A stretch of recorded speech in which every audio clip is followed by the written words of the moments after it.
غم نہ کھاؤ اس کا جو تمہارے ہاتھ میں نہیں ہے، ولا تفرحوا بما آتاکم، اس پر خوش نہ ہو جو تمہیں ملا ہے۔ یعنی کبھی ایسا ہوتا ہے کہ تمہیں اللہ تعالیٰ دے کے آزماتا ہے اور اس نے پہلے لکھ دیا ہوا ہے تمہارے لیے، تو جب تم اس بات پہ یقین رکھ لو گے کہ تمہارا مقسوم تمہیں ملے گا، تو جو نہیں ملے گا اس پہ تم دکھی نہیں ہوگے کہ میری قسمت میں تھا ہی نہیں، اور جو تمہیں ملا ہے اس پہ تم غرور اور تکبر میں نہیں آؤ گے، اس لیے کہ تم کہو گے یہ میرے مالک نے لکھا ہے، ورنہ تم کہو گے یہ میری تگ و تاز کا نتیجہ ہے، یہ میں نے محنت اتنی کی اس کا نتیجے میں یہ ملا۔ اللہ فرماتا ہے یہ سب اس نے لکھ رکھا ہے تمہارے لیے، اس لیے تمہیں ملے تو تکبر میں نہ آنا، تمہیں نہ ملے تو تم تعصف میں نہ چلے جانا، اس لیے اس نے سارے فیصلے پہلے کر دیے اور تمہیں بتا دیا ہے کہ تمہارے لیے جو مقسوم ہے وہ تمہیں اللہ نے عطا کر دیا ہوا ہے، نہیں ملنا ہے تو تم الٹی چھلانگے بھی لگا لو تو وہ نہیں ملے گا۔ تقدیر پر ایمان لانے کے لیے اس لیے زور دیا گیا ہے، اور ہمیں اپنی اولادوں کو، اپنی نسلوں کو یہ چیز راسخ کرنی چاہیے کہ تقدیر پہ ایمان لائیں۔ اگر ہم اس میں کامیاب ہو جاتے ہیں تو وہ پریشان نہیں ہوں گے، دکھی نہیں ہوں گے، ٹینشن میں مبتلا نہیں ہوں گے۔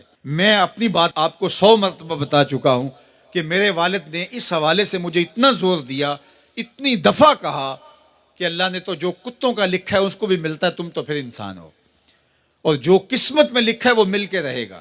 اللہ اکبر۔ ہاں، ہمیں محنت کرنے کا کہا گیا، ہمیں تگ و تاز کرنے کا کہا، جد و جہد کا کہا گیا۔ شیخ سعدی فرماتے ہیں کہ ایک بندہ جا رہا تھا تو اس نے دیکھا کہ ایک شیر شکار کر رہا ہے، تو وہ ایک سمت ہو کے بیٹھ گیا۔ ایک لومڑی تھی جس کے پاؤں بھی نہیں تھے، ہاتھ بھی نہیں تھے، تو دل میں سوچا کہ مالک تو اس کو کیسے رزق دیتا ہوگا۔ تو شیر آیا، اس نے شکار کیا اور اچھا اچھا کھا لیا اور پس خوردہ چھوڑ کے چلا گیا۔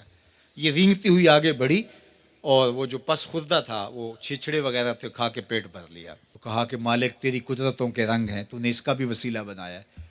تو وہ کسی کام پہ جا رہا تھا، کاروبار کرنے جا رہا تھا، اس نے کہا مجھے کیا مصیبت ہے، جب لومڑی کو دیتا ہے تو مجھے نہیں دے گا۔ تو وہ آ کے بیٹھ گیا، گھر آ کے بیٹھ گیا کہ میں نہیں جو ہے وہ کہیں جاتا۔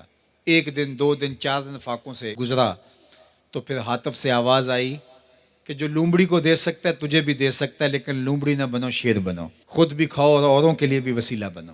ہمیں ترغیب دی گئی ہے، باقی جو ہمارے مقدر کا ہے وہ ہمیں ملے گا، ہر صورت میں ملے گا۔ تو اپنی نسلوں کے سینوں میں یہ چیز راسخ کرو، اور یہ راسخ تبھی ہوگی ہمارے سینے میں راسخ ہوگی۔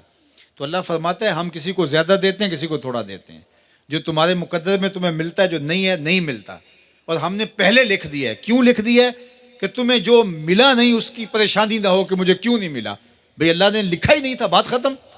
اور جو ملا ہے اس پہ تم غرور میں نہ آ جاؤ کہ یہ مجھے ملا ہے، بھی اللہ نے تمہاری قسمت میں لکھا تھا، اس میں تمہارا کیا کمال ہے، اس نے لکھ دیا تھا لہٰذا مل گیا، اس میں غرور اور تکبر میں نہ آؤ۔ تو اللہ جل شانہ نے یہ ہمارے لیے خوبصورت نظام پیدا کر دیا ہے کہ اس کریم مالک نے، اس رحیم مالک نے ہمارے لیے سب کچھ لکھ دیا ہے۔ تو جو ملے اس پر اللہ کا شکر ہے، جو نہ ملے مالک تیری تقسیم ہے، اس پہ بھی راضی ہیں۔ مل گیا تو واہ واہ، نہ ملا تو پھر بھی واہ واہ، کوئی بات نہیں، مالک تیری کرم نوازی ہے، جس حال میں ہمیں رکھے اس حال میں ہم خوش ہیں۔ یہ اگر میرا اور آپ کا مزاج بن جاتا ہے تو زندگی سوکھی ہو جاتی ہے۔ تقدیر پر ایمان لانے کے ساتھ وہ انسان آسودہ ہو جاتا ہے۔